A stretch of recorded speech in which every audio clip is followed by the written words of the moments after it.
Checkpoint 13.18, which of the following is the correct method header for the comparator method in string class?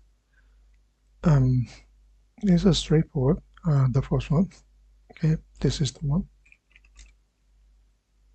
Okay, this is correct one.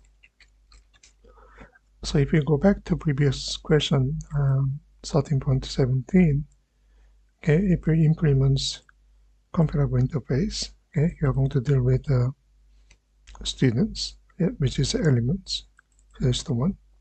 So if you're talking about string, is going to use implements comparable interface. That means you have to implement a comparator method for your string class. Okay, that's it. Thank you.